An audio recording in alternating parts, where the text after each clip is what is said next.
الحمدللہ رب العالمین والصلاة والسلام علی سید الانبیاء والمرسلین قال اللہ تعالی وتبارک فی القرآن المجید والفرقان الحمید قل لا اسألکم علیہ اجرا الا المودۃ فی القربى صدق اللہ العظیم اللہم صلی علی سیدنا و مولانا محمد وبارک وسلم۔ حمد و صلاۃ کے بعد عزتوں کی مسند پر جلوہ فراز عالی مرتبت ذی وقار محترم محتشم علماء کرام اور واجب الاحترام ذوی الاحتشام برادران اسلام، السلام علیکم ورحمۃ اللہ وبرکاتہ۔ پنکھا بند کر دیں یا ادھر کر دیں۔ بتوفیق باری تعالی مجھے اور آپ کو درس قرآن مجید کی سعادت مندیاں نصیب ہو رہی ہیں۔ دعا ہے اللہ تعالیٰ میری اور آپ کی حاضری کا ایک ایک لمحہ قبول فرمائے اور قابل عمل باتوں پر توفیق عمل نصیب فرمائے۔ اس کی ایکو آف کر دے، یہ آواز جو ڈبل ہے ایک سادی آواز ہو۔ جزاک اللہ۔ آپ جانتے ہیں کہ اللہ کے رسول صلی اللہ علیہ وآلہ وسلم نے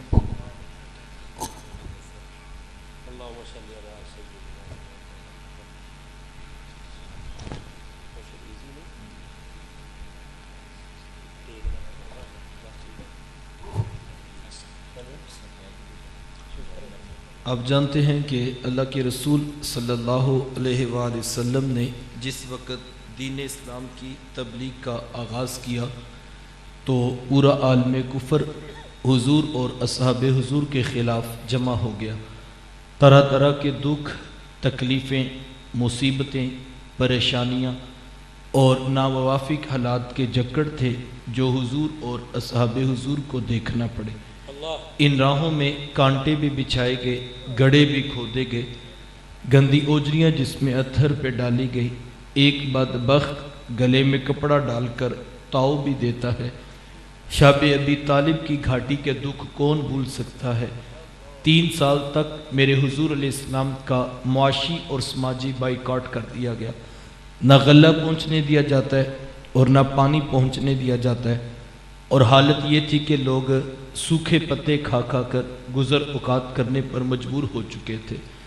چمڑے کو پانی میں بھگو بھگو کر پیٹ کی بھوک اور پیاس مٹائی جاتی رہی۔ اتنے کٹھن حالات کے ماؤں کی چھاتیوں سے دودھ خشک ہو گئے تو چھوٹے چھوٹے بچے روتے تو مائیں انہیں قرآن کی لوریاں سناتی اور ساتھ کہتی بیٹا چپ کر جاؤ، اگر کافروں نے تمہاری آواز سن لی تو تمہارے رسول کو طعنہ دیں گے۔ میرے حضور علیہ السلام کے اس مشن میں چھوٹے چھوٹے بچے بھی میرے حضور کی حمایت میں کھڑے تھے، لیکن جب دیکھا کہ مکے کے حالات بدلنے کی طرف نہیں آ رہے تو میرے حضور ایک طویل اور کٹھن سفر کر کے اہل طائف کے پاس پیغام لے کر پہنچے اور ان کے بڑے بڑے سرداروں کو دین اسلام کی تبلیغ کی تو انہوں نے بھی انکار کر دیا، ہم آپ کی بات کو تسلیم نہیں کرتے۔ حضور میں بڑی محبت سے تمہارے پاس پیغام لے کر آیا تھا، تم نے بات نہیں سنی، یہ تمہاری مرضی ہے۔ یہ کہہ کر حضور جب واپس پلٹنے لگے تو انہوں نے 2 رویا کی تاروں میں اوباشوں کو کھڑا کیا اور ان کے ہاتھوں میں پتھر دیے۔ جب میرے حضور چلتے وہ حضور کے قدموں پہ پتھر مارتے، ایک قدم پہ پتھر لگتا تو میرے حضور دوسرے قدم پہ پلٹتے، دوسرے پہ پتھر لگتا تو میرے حضور واپس پہلے پہ پلٹتے۔ شدت درد اور احساس کرب سے تھک کر میرے حضور نیچے زمین پر بیٹھ جاتے، ان کے 2 اوباش آگے بڑھتے، حضور کو کندھوں سے پکڑ کر کھڑا کرتے، میرے حضور پھر چلتے، وہ پھر پتھر مارتے۔ اتنے پتھر مارے گئے کہ چاند سے خوبصورت پنڈلیاں خون سے نچڑنے لگی، نالین تھے کہ خون سے بھر چکے تھے، اب مزید چلنے کی بھی سکت باقی نہیں تھی۔ ایک فرشتہ حاضر خدمت ہے، اگر کہیں تو ابھی دونوں پہاڑوں کو ملا کر پوری بستی کو ملیا میٹ کر دیتے ہیں۔ میرے حضور فرمایا کہ میں رحمت بن کے آیا ہوں، زحمت بن کر نہیں آیا۔ پتھر کھا کر دعائیں دینا یہ ایک پیغمبر کا ہی حوصلہ ہو سکتا ہے۔ ہماری تو تقریر پہ لوگ سبحان اللہ نہ کہیں تو ہمارا مزاج بگڑ جاتا ہے، نوٹ نچھاور نہ کیے جائیں تو تقریر کرنے کا لطف نہیں آتا۔ آج کا خطیب کہتا ہے کہ مجھے بلانے سے پہلے اتنے اکاؤنٹ میں ٹرانسفر کرو، میں پھر بات کرنے کے لیے آؤں گا۔ آج کہا جاتا ہے جب کتاب مفت نہیں تو تقریر مفت کیوں؟ آج کہا جاتا ہے کہ جناب گاڑی پیٹرول سے چلتی ہے، تو میں کہنا چاہوں گا صاحب تو گاڑی کے خرچے، پیٹرول کا ریٹ، کتابوں کی قیمت گنواتا ہے، ذرا دیکھ میرے رسول کا انداز تبلیغ۔ لوگ پتھر مارتے ہیں، میرے رسول مٹھی بولی سے بات کرتے ہیں۔ لوگ اوجریاں پھینکتے ہیں، حضور جولی اٹھا کر ہدایت کی دعائیں کرتے ہیں۔ اتنی کٹھن تبلیغ، اور پھر رب کا یہ حکم قل لا اسألکم علیہ اجرا، محبوب آپ فرما دیجئے لوگوں میں تم سے دین کی تبلیغ کا کوئی صلہ، کوئی اجرت، کوئی عوض، کوئی تنخواہ، لا اسألکم، میں تم سے کچھ نہیں مانگتا۔ تم بات سننا نہیں چاہتے تھے، میں نے پیغام تمہاری روحوں میں اتارا، میں نے تمہیں دعوت حق دی، تم نے آگے سے انکار کر دیا، میں نے محبت کا پیغام دیا، تم نے آگے سے نفرت سے جواب دیا۔ لا اسألکم علیہ اجرا، اس کے باوجود میں تم سے کچھ نہیں مانگتا، الا المودۃ فی القربى، مگر میرے قرابت داروں سے پیار کرنا، میرے قریبیوں سے محبت اور مودت کا رشتہ قائم رکھنا۔ اس پر علماء نے گفتگو کی ہے کہ جب پہلے کہا کہ میں کچھ نہیں مانگتا، تو بعد میں یہ کیوں کہا گیا کہ قرابت داروں سے پیار کرنا؟ اگرچہ یہ کوئی مادیت کی چیز نہیں ہے، لیکن باہر کے وسیلے کی ایک صورت تو بنتی ہے۔ تو اہل علم نے بڑا خوبصورت جواب دیا، کہا یہ بھی حضور علیہ السلام نے اپنی ذات کے لیے نہیں مانگا تھا، اس میں بھی امت کی بلائی پیش نظر تھی کہ اگر تم میرے اہل بیت رسول سے پیار کرو گے تو فائدہ میرا نہیں، فائدہ تمہارا ہی ہے کہ تم کبھی بھی گمراہ نہیں ہوگے۔ اور جب تک امت قرآن اور اہل بیت کے دامن سے جڑی رہے گی، امت کبھی گمراہ نہیں ہوگی۔ آقا کریم علیہ السلام نے تاکید فرمائی، حکم ارشاد فرمایا، تنبیہ کرتے ہوئے فرمایا کہ میں تمہیں اپنے اہل بیت کے بارے میں اللہ سے ڈراتا ہوں، اور پھر اپنا عمل امت کے سامنے پیش فرمایا۔ میرے حضور حسنین کریمین رضی اللہ تعالی عنہما سے کتنا پیار کیا کرتے تھے کہ یار حضور کبھی ان کو اپنے مبارک کندھوں پہ بٹھاتے ہیں تو کبھی اپنے مبارک سینے پہ کھڑا کرتے ہیں، کبھی اپنی مبارک زبان ان کے منہ میں رکھتے ہیں اور کبھی ان کی زبان اپنے مبارک منہ میں رکھتے ہیں۔ کبھی حضور گھر کے قریب سے گزرتے ہیں تو بچوں کے رونے کی آواز آ جاتی ہے، تو حضور فرماتے بیٹا فاطمہ ان کو نہ رلایا کرو، ان کا رونا مجھ محمد کو بھی تڑپا دیتا ہے۔ کبھی حضور دعا کے ہاتھ اٹھاتے ہیں، اے اللہ یہ میرے بیٹے ہیں، یہ میری بیٹی کے بیٹے ہیں، اے اللہ میں ان سے پیار کرتا ہوں، مالک تو بھی ان سے پیار فرما، اور مولا جو ان سے پیار کرے تو اس سے بھی پیار فرما۔ کبھی حضور منبر پر تشریف فرما ہوتے ہیں اور خطبہ دیتے ہیں کہ حضرت امام حسن اور حضرت امام حسین رضی اللہ تعالی عنہما ننھی عمر ہے، سرخ رنگ کی قمیضیں پہنی ہیں، کبھی گرتے ہیں کبھی اٹھتے ہیں اور مسجد نبوی میں داخل ہوتے ہیں۔ ابھی نیا نیا چلنا سیکھا تھا، میرے حضور خطبہ دے رہے تھے اور ساتھ اپنے بچوں کو آتا ہوا دیکھ رہے تھے، پھر اپنا خطبہ اپنا منبر چھوڑ کر میرے حضور جا کے شہزادوں کو اٹھا کر گود میں بٹھایا، اور حضور مہر آپ نے سچ فرمایا ہے کہ اولاد بڑی آزمائش ہے۔ حضور میں کہ میں خطبہ دے رہا تھا، میں گرتے ہوئے بچوں کو دیکھ نہ سکا۔ کبھی حضور ان کو گود میں بٹھا کے فرماتے ہیں کہ لوگوں میرا حسن امت کا سردار بیٹا ہے، مجھے بڑی امید ہے یہ امت کے دو گروہوں میں صلح کروا دے گا۔ اور کبھی حضور حسین ابن علی رضی اللہ تعالیٰ عنہ کے بارے میں فرماتے ہیں کہ لوگوں حسین مجھ سے ہیں اور میں محمد حسین سے ہوں۔ کبھی حضور دونوں کے ہاتھ پکڑتے ہیں اور حضور فرماتے لوگوں جس نے میرے بیٹے حسن سے پیار کیا، جس نے میرے بیٹے حسین سے محبت کی، جس نے ان کے بابا علی سے پیار کیا، جس نے ان کی والدہ فاطمہ سے وفا کی، کہا جس نے ان چاروں سے پیار کیا کل قیامت کے دن جنت میں محمد کے ساتھ ہوگا۔ کبھی اللہ کے رسول گھر میں چادر بچھاتے ہیں اور فرماتے فاطمہ آپ یہاں بیٹھیں، علی آپ یہاں تشریف رکھیں، حسن آپ یہاں بیٹھیں، حسین آپ یہاں بیٹھیں۔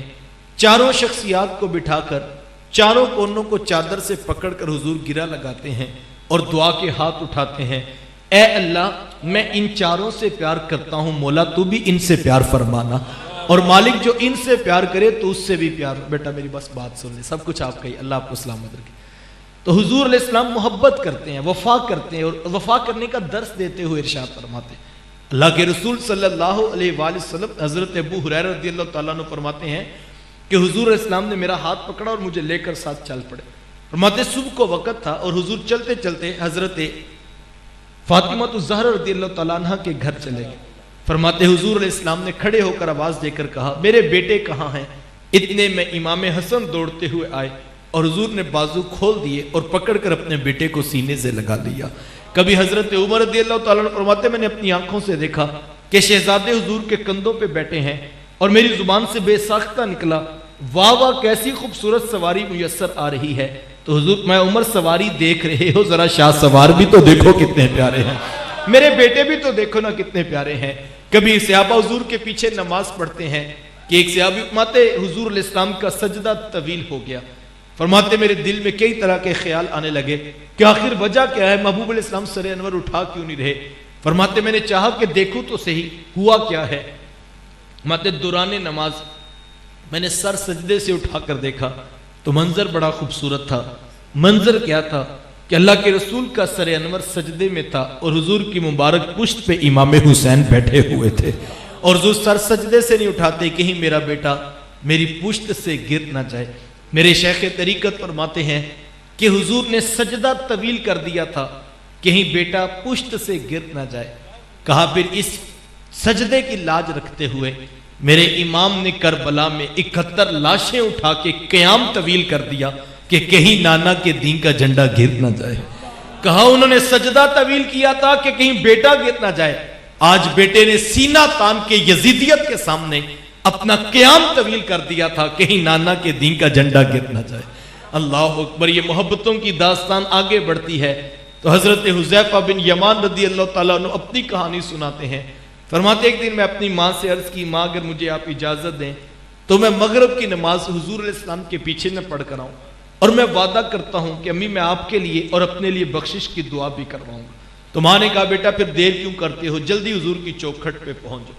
فرماتے میں حاضر خدمت ہوا, مغرب کی اذان ہوئی, اقامت کہی گئی, محبوب علیہ السلام نے نماز پڑھائی, صحابہ نماز پڑھ کے گھروں کو چلے گئے. میں وہیں پر بیٹھ کر کونے میں انتظار کرنے لگا کہ کب موقع ملے گا اور حضور سے عرض کروں گا کہ حضور میں آپ سے اپنی ماں کی بخشش کی دعا کروانے آیا ہوں.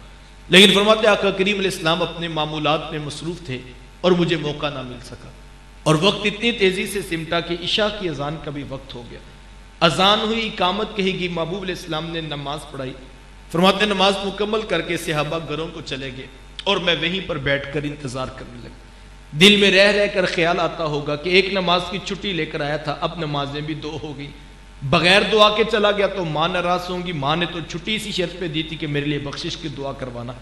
بات اسی کشمکش پہ بیٹھا سوچ رہا تھا کہ کب موقع ملے گا اور فوری عرض کروں گا کہ حضور جلدی سے میری ماں کی بخشش کی دعا بھی اب کر دیجئے. فرماتے اتنے میں حضور اٹھے اور اپنے مصلی امامت سے کاشانہ اقدس کی طرف بڑھنے لگے تو میرا دل دھڑکنے لگا کہ حذیفہ اب تو موقع ہاتھ سے جا رہا ہے اور اگر حضور گھر چلے گئے پھر تو صبح ملاقات ہوگی. ماتے غیر ارادی طور پر نہ چاہتے ہوئے میرے قدم کچھ تیز ہوئے تو قدموں کی آہٹ پیدا ہوئی. محبوب علیہ السلام نے رات کے اندھیرے میں پیچھے پلٹے بغیر پوچھا من ھذا, کون ہے یہاں پر؟ حذیفہ تو نہیں ہے؟ کل تو نام, جی جی حضور میں حذیفہ ہی ہوں. حضور فرمایا حذیفہ اللہ تجھے بھی بخشے تیری ماں کو بھی بخشے, بتا کام کیا ہے؟ حذیفہ اللہ تجھے بھی بخشے تیری ماں کو بھی بخشے, بتا کام کیا ہے؟ بندہ مٹ نہ جائے آقا پر تو وہ بندہ کیا ہے؟ بندہ مٹ نہ جائے آقا پر تو وہ بندہ کیا ہے؟ بے خبر ہو جو غلاموں سے وہ آقا کیا ہے؟ ابھی حذیفہ گھر سے نہیں چلے تھے کہ حضور کو پتا تھا حذیفہ کس بات کی چھٹی مانگے. فرمایا حذیفہ اللہ تجھے بھی بخشے تیری ماں کو بھی بخشے, بتا کام کیا ہے؟ اب حضرت حذیفہ خاموش کرنی ہے کہ کام کیا بتاؤں, کام تو محبوب نے لبوں تک بھی نہیں پہنچنے دیا. اللہ اکبر. علماء فرماتے ہیں یہ جو ہم حضور علیہ السلام کی بارگاہ میں اپنے دکھڑے, اپنی التجائیں, اپنی تمنائیں, اپنی آرزویں پیش کرتے ہیں, کہا یہ سب کچھ صرف اپنے دل کی تسلی کے لیے ہوتا ہے, ورنہ وہ محبوب تو بند لبوں کی کہانیاں بھی جانتے ہیں, ان کو تو بتلانے کی ضرورت نہیں, جن کے سامنے پوری کائنات جو ہے وہ موجود ہے. آقا کریم علیہ السلام فرماتے ہیں حذیفہ بتاؤ نا کیا کام ہے؟ اب حضرت حذیفہ رضی اللہ تعالیٰ خاموش کھڑے.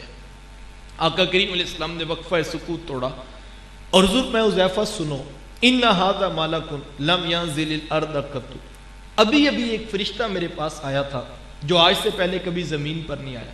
اور حذیفہ آج وہ اسپیشل رب سے اجازت لے کر آیا تھا کہ مالک مجھے اجازت دینا میں بھی تیرے رسول کو سلام نہ کر کے آؤں. تو حذیفہ وہ مجھے سلام کرنے کے لیے آیا ہوا. یہاں پر ایک رک کر جملہ کہنا چاہوں گا اور آپ کی بھرپور توجہ اس پر ہو.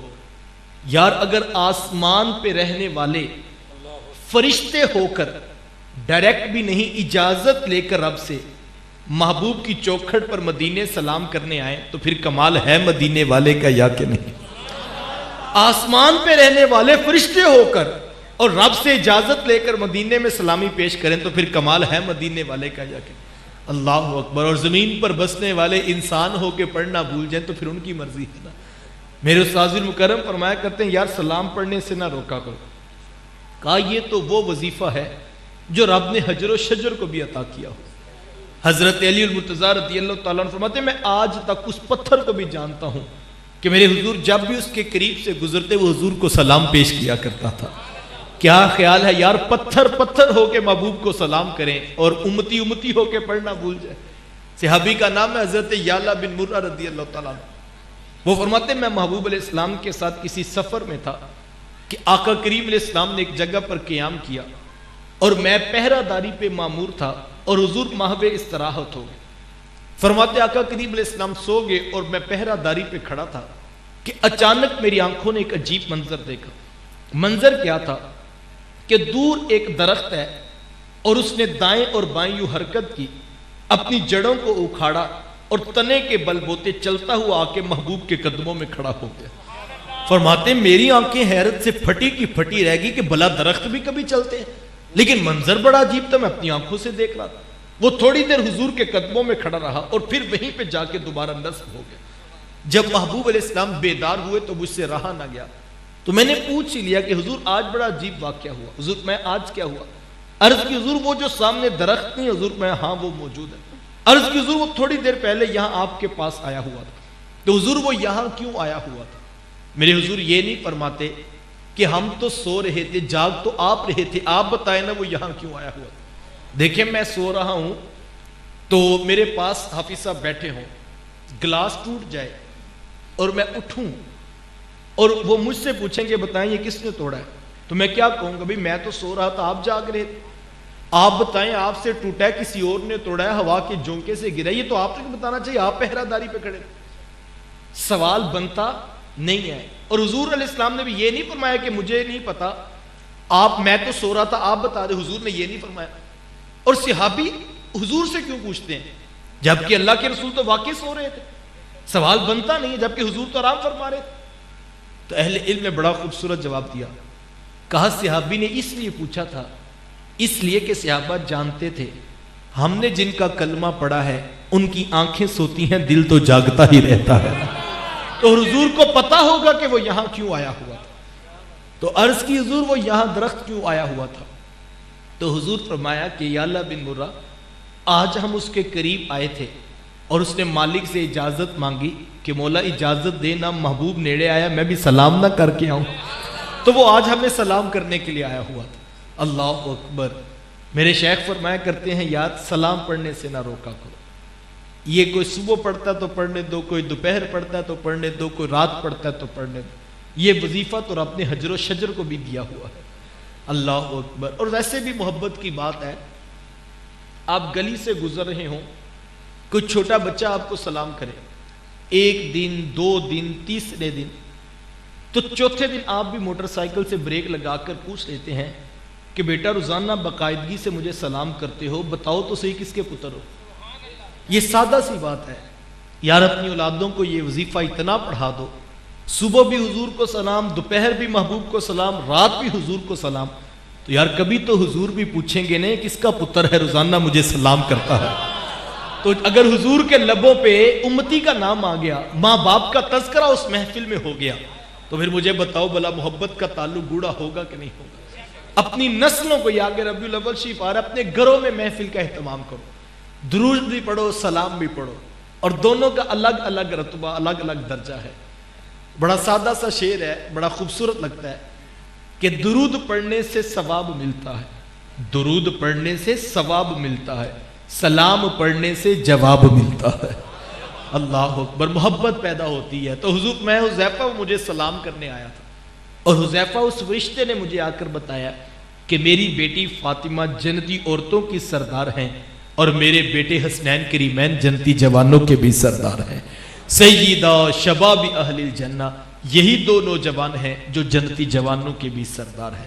صحابہ حضور علیہ السلام کے اہل بیت سے پھر کتنا پیار کیا کرتے تھے، کیونکہ صحابہ نے دین حضور سے سیکھا تھا نا، اور ان کو پتا تھا اس گھرانے کی قدر کیا ہے.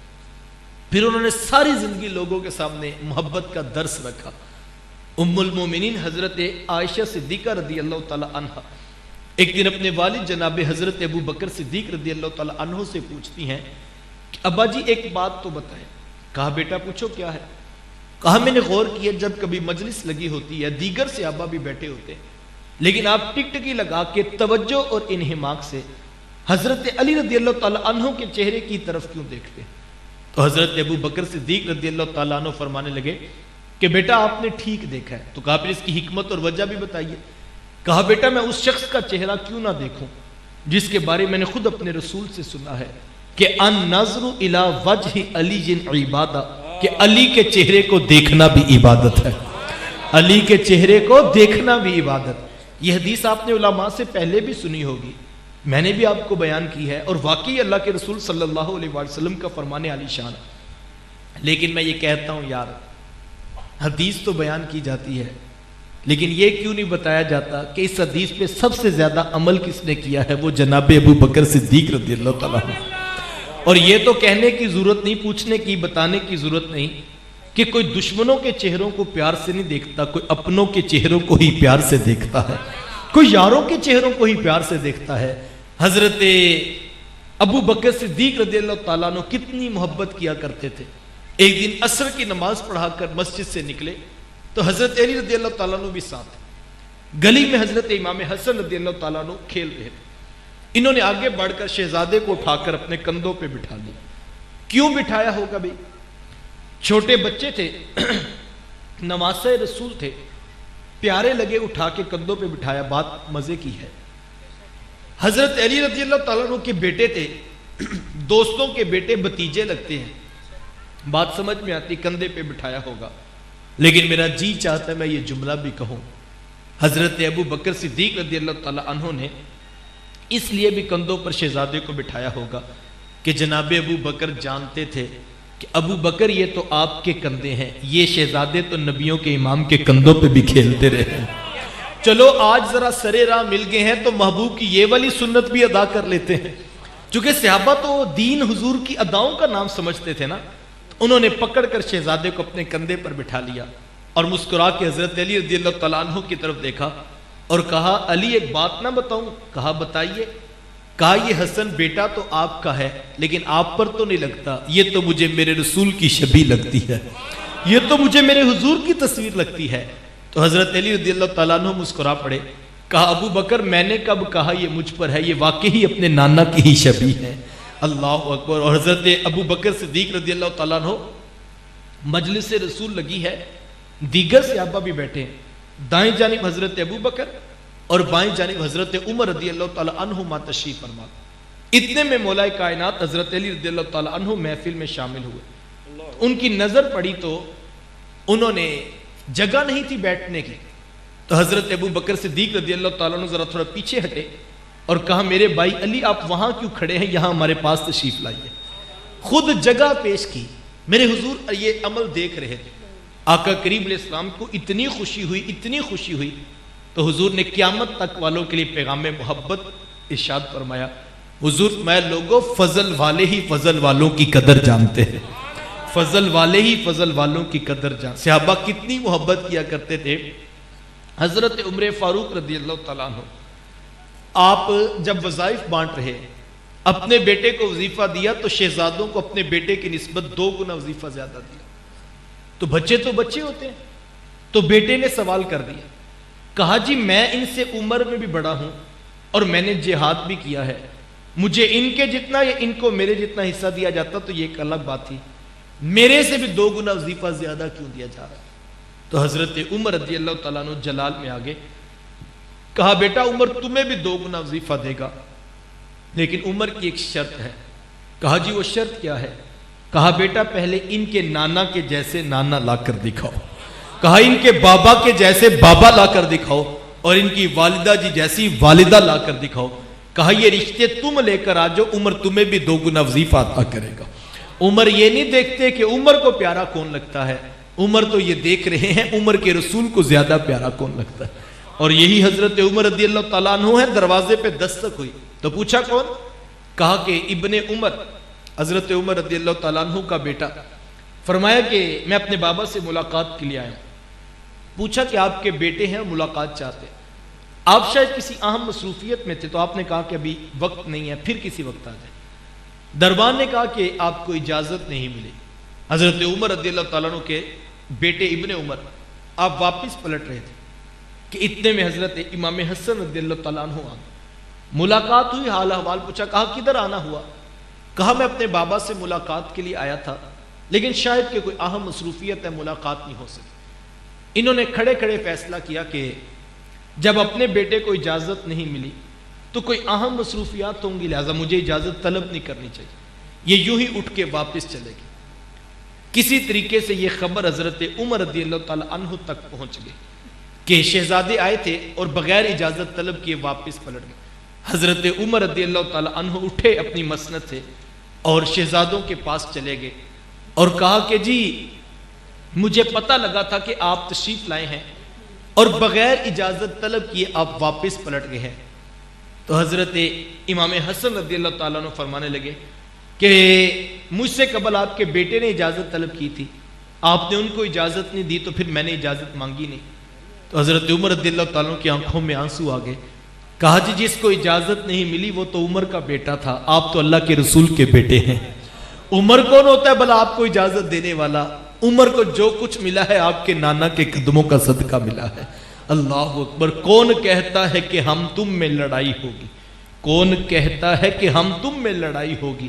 یہ ہوائی کسی دشمن نے اڑائی ہوگی۔ یہ تو محبت میں گندے ہوئے لوگ تھے، پیار اور الفت کرنے والے لوگ تھے۔ کوئی شخص حضرت سیدہ عائشہ صدیقہ رضی اللہ تعالی عنہ کے پاس آیا اور سائل نے آ کر پوچھا کہ یہ بتلائیے کہ حضور علیہ السلام کو سب سے زیادہ پیار کس کے ساتھ؟ تو ام المومنین فرمانے لگی یہ پوچھنے کی ضرورت نہیں، سب سے زیادہ پیار تو اپنی بیٹی حضرت فاطمہ رضی اللہ تعالیٰ عنہ سے تھا۔ تو سائل نے کہا کہ نہیں میں تو حضرت آپ سے یہ پوچھنے لگا ہوں کہ مردوں میں زیادہ پیار کس سے؟ تو آپ فرمانے لگی یہ بھی پوچھنے کی ضرورت نہیں، سب سے زیادہ پیار تو ان کے شوہر حضرت علی رضی اللہ تعالیٰ عنہ سے تھا۔ کوئی سائل اٹھا تو حضرت فاطمہ تو زہرا رضی اللہ تعالیٰ عنہ کے پاس پہنچ گئے۔ کہا جی ایک بات پوچھنی تھی۔ کہا پوچھو کیا ہے؟ کہا یہ بتائیں کہ حضور کو سب سے زیادہ محبوب کون تھا؟ تو حضرت فاطمہ تو زہرا رضی اللہ تعالیٰ عنہ فرمانے لگی پوچھنے کی ضرورت نہیں، سب سے زیادہ پیار تو اپنے یار غار حضرت ابو بکر صدیق رضی اللہ تعالیٰ عنہ سے۔ تو سائل نے کہا نہیں میں تو عورتوں میں سے پوچھنے لگا تھا۔ کہا یہ بھی پوچھنے کی ضرورت نہیں، سب سے زیادہ پیار ان کی بیٹی حضرت عائشہ صدیقہ رضی اللہ تعالیٰ عنہ سے۔ ان سے پوچھتے ہیں تو وہ کہتے وہ بھی محبوب تھے، ان سے پوچھتے ہیں تو وہ کہتے وہ بھی محبوب تھے۔ یہ وہ ہیں جنہوں نے دین ڈائریکٹ اللہ کے رسول سے سیکھا ہوا ہے۔ انہوں نے تاریخ سے نہیں پڑھا ہوا تھا نا، انہوں نے تو ڈائریکٹ دین اللہ کے رسول سے سیکھا ہوا تھا، اور یہ ایک دوسرے کا پیار سینوں میں ڈال رہے ہیں۔ کوئی اہل بیت کے پاس آتا ہے تو وہ صحابہ کی محبت سکھاتے ہیں، کوئی صحابہ کے پاس آتا ہے تو وہ اہل بیت کا پیار سکھاتے ہیں۔ بات سمجھ میں آ رہی ہے نا؟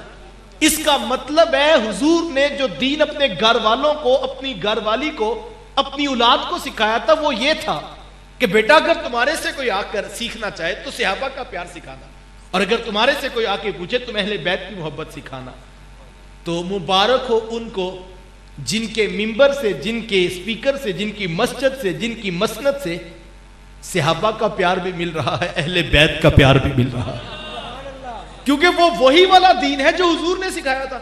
اور اگر کوئی ایک پلڑا پکڑتا ہے دوسرا چھوڑ دیتا ہے، دوسرا پکڑتا ہے تو پہلا چھوڑ دیتا ہے، تو اس کا مطلب ہے اس کے پاس دین پورا نہیں ہے۔ وہ پیسوں کا دین ہے، جہاں سے پیسے ملے وہاں کا پکڑا دیا اور جہاں سے نہ ملے وہاں کا چھوڑ دیا۔ دین محبت کا نام ہے، دین الفت کا نام ہے، دین عقیدت کا نام ہے، دین رشتوں کے تقدس کا نام ہے، جو حضور علیہ السلام نے اپنی امت کو سکھایا تھا۔ بات مکمل کروں تو اگر آپ مجھ سے پوچھے ساری داستان کا خلاصہ کیا ہے؟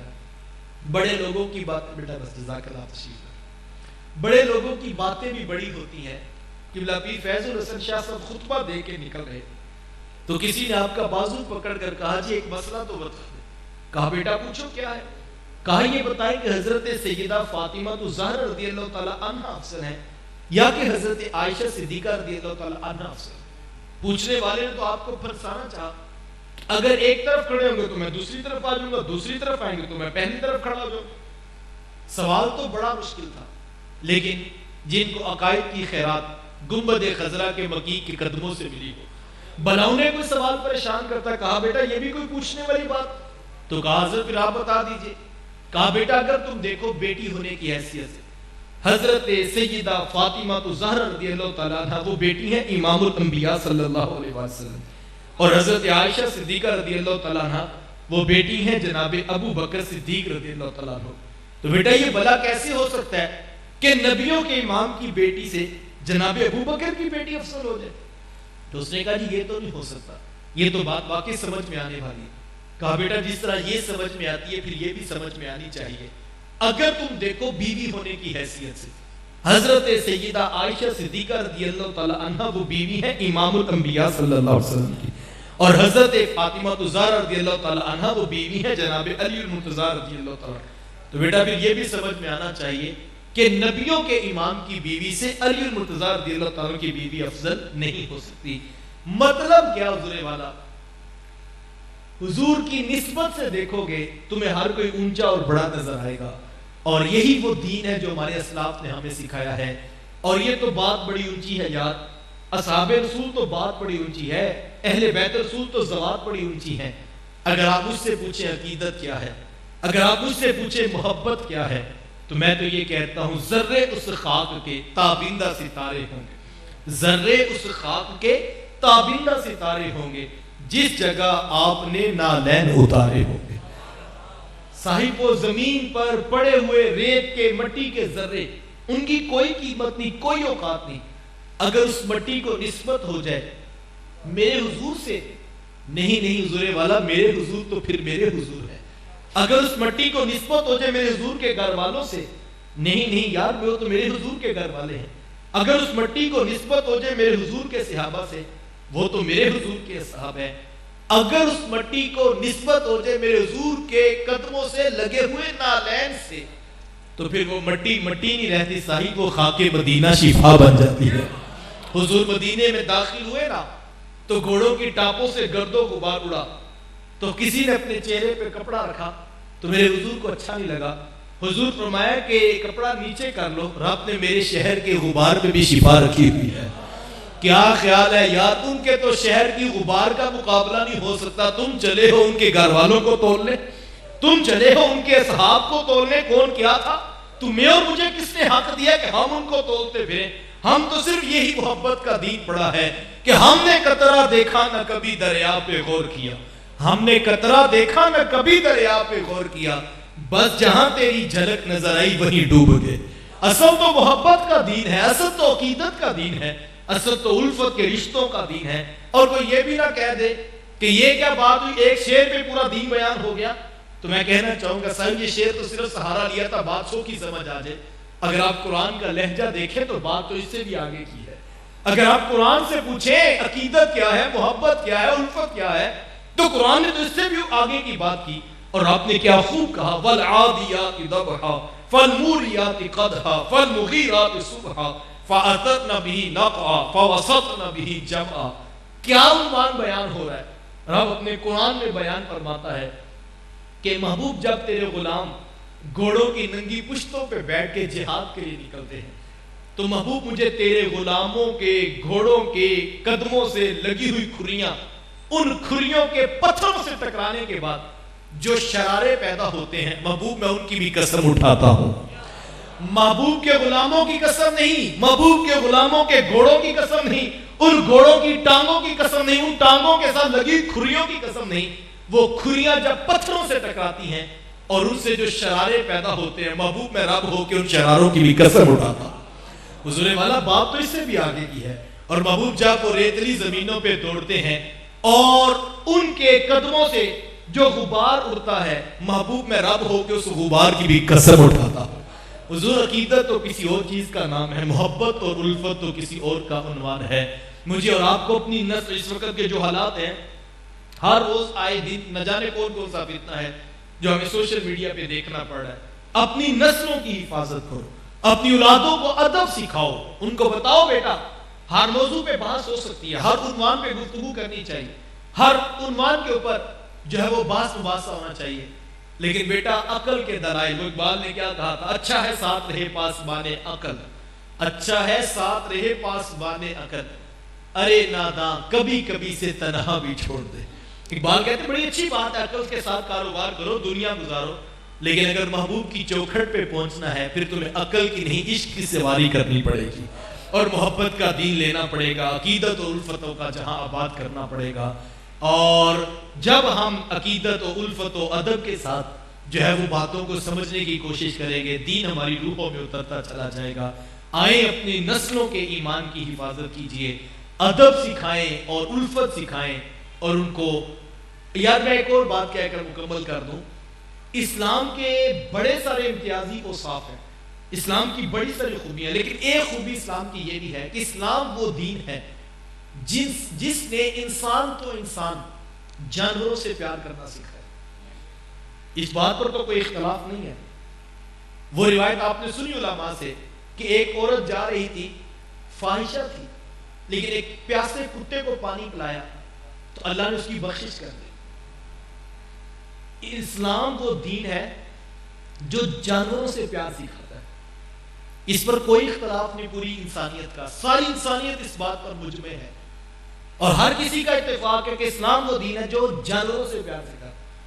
کیا خیال ہے یار، جو اسلام جانوروں سے محبت سکھاتا ہے وہ اسلام گوارا کرے گا کوئی حضور کے گھر والوں کے خلاف بات کرے؟